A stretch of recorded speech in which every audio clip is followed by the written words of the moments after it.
Hi welcome back to my YouTube channel. I am Kanak Vijayvargiya, I am CA finalist. Actually मेरे को थोड़ा खुशी हो रहा है सीए इंटर स्टूडेंट से सीए फाइनलिस्ट बोलने में। सो पहला बात ये कि ये वीडियो क्यों बन रहा है। सो फर्स्ट ऑफ ऑल ये वीडियो इसलिए बन रहा है क्योंकि लोगों ने मुझे पूछा कि दीदी आपने ऑडिट कैसे पढ़ा, आपको ऑडिट में 79 कैसे आया।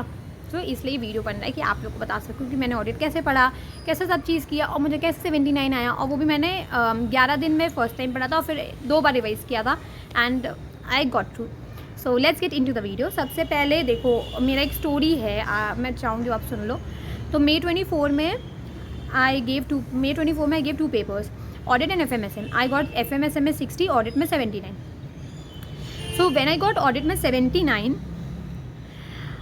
I haven't studied that audit. मतलब मैंने क्लासेस लिया था ऑडिट का, बट मैंने आपको कब लिया था मैं आपको बता रही। देखो क्या हुआ था मेरे साथ।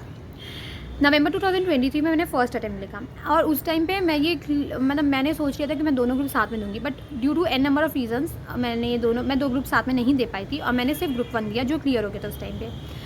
पर ग्रुप 2 का मैंने क्लासेस कर लिया था, मतलब आई वॉज प्रिपेयर्ड। मैंने ग्रुप 2 का क्लासेस कर लिया था ESSM को छोड़ के।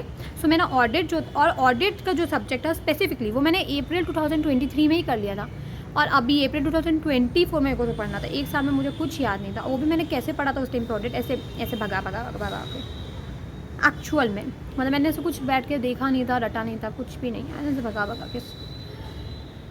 सो मेरे को फिर से स्टार्ट करना था। मेरे को पता था मेरा क्लासेस नहीं लेना है, मैं बहुत टाइम लगा, मेरे को पता टाइम नहीं था। मैंने अप्रैल में मैंने ऑडिट स्टार्ट किया था। 1 अप्रैल से आई स्टार्टेड ऑडिट और मेरा टारगेट था कि 13 अप्रैल तक I have to complete first time audit and फिर then I have to revise FMSM and then audit. तो ऐसे करके मेरा टारगेट था।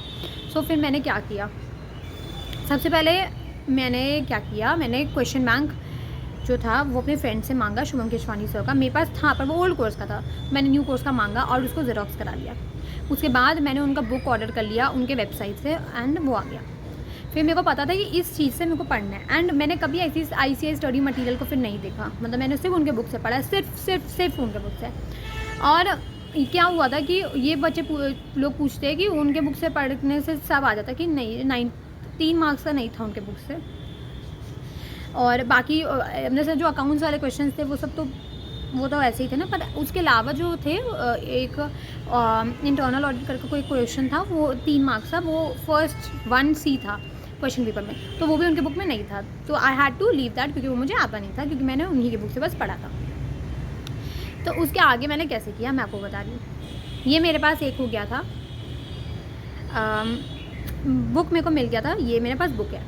सेकेंडली मेरे को अब ये चाहिए था कि मैं ऑब्जेक्टिव चीज़ें कहाँ से करूँ, जैसे MCQs हो गया, केस स्टडीज़ हो गया, क्योंकि हमारे में तो 3 केस स्टडीज़ आ रहे थे ना, तो वो मैं कैसे करूँ। 3 था या 2 था याद नहीं है मेरे को, पर वो मैं कैसे करूँ। तो मैंने उसके लिए क्या किया, मैंने नीरज अरोड़ा सर का एक वीडियो आया मेरे यूट्यूब चैनल में और वो ना क्या हुआ कि मेरे उनके वीडियो में वो बता रहे थे कि मैंने ना कंपाइलेशन बना लिया है। अब आपका होली वगैरह वेस्ट नहीं होगा, आप उसमें MCQs प्रैक्टिस करना, केस स्टडी के MCQs का कंपाइलेशन बना लेता। मैंने बोला ये तो बहुत सही है। मैंने क्या किया, मैंने उनकी वेबसाइट में गई, वहाँ पे फ्री में मिल रहा था, मैंने उसको डाउनलोड कर लिया। और मैं क्या करती थी, जैसे मैंने एक चैप्टर किया उसके बाद मैंने उसका क्वेश्चन बैंक करती थी और क्वेश्चन बैंक के बाद मैंने MCQs को भी साथ में कर लेती थी।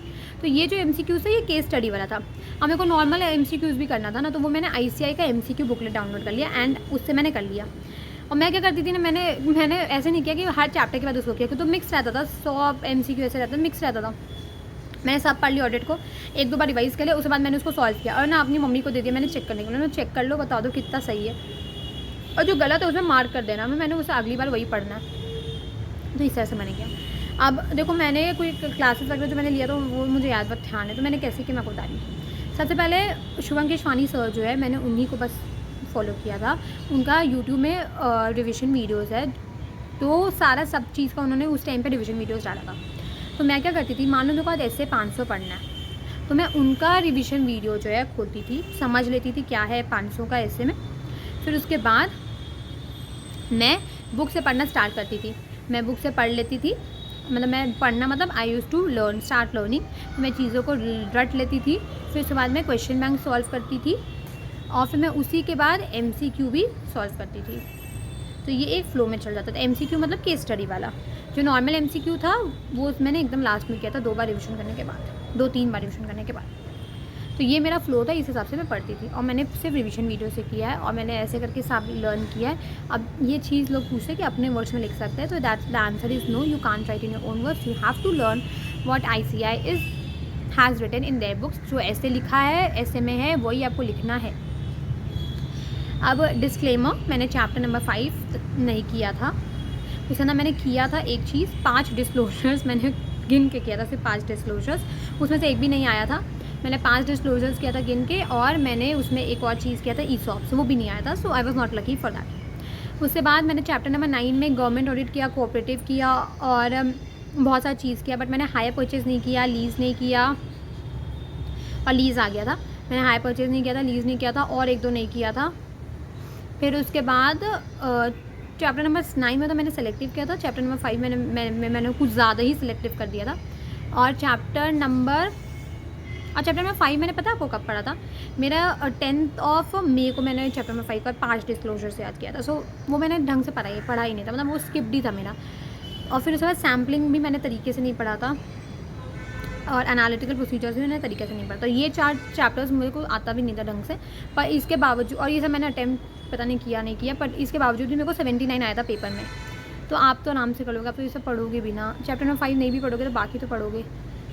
तो अब बात करते हैं कि और कैसे आंसर्स प्रेजेंट करते हैं। तो अगर नॉर्मल आंसर्स है तो एज़ पर ऐसे 580 रिटन रिप्रेजेंटेशन, और बाकी वो लिख दो अंदर का।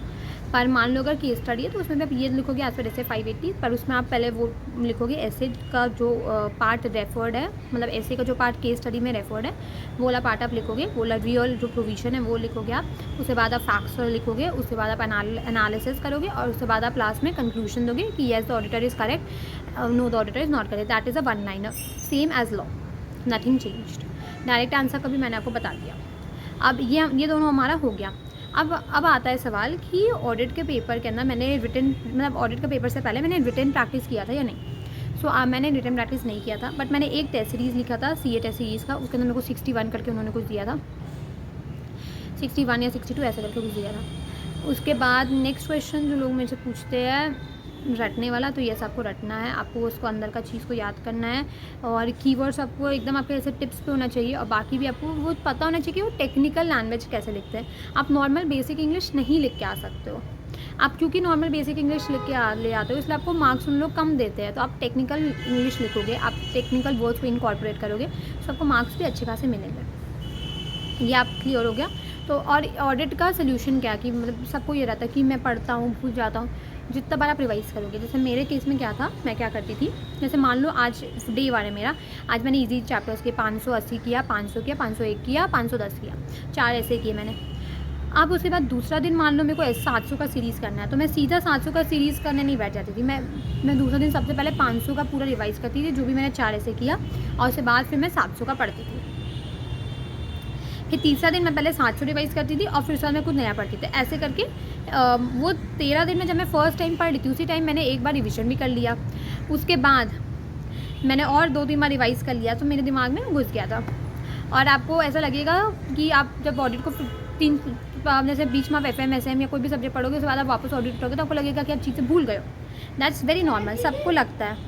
सो yes, where was I was saying that आपको ऐसा लगेगा कि आप भूल गए हो, बट आपको कंटिन्यूसली पढ़ना पड़ेगा, और ये विश्वास रखना पड़ेगा कि हाँ मेरे को याद आ जाएगा, पेपर में याद आ जाएगा, पेपर में याद आ जाएगा। और डीमोटिवेट नहीं होना है, अपने आपको मोटिवेटेड रखना है। So that's it for this video. मैं अपना सर्टिफाइड कॉपी मंगाऊंगी, और उसके बाद मैं वो आपको शेयर कर दूँगी कि कैसे आप क्या कर सकते हो, कैसे लिखना है वैसा।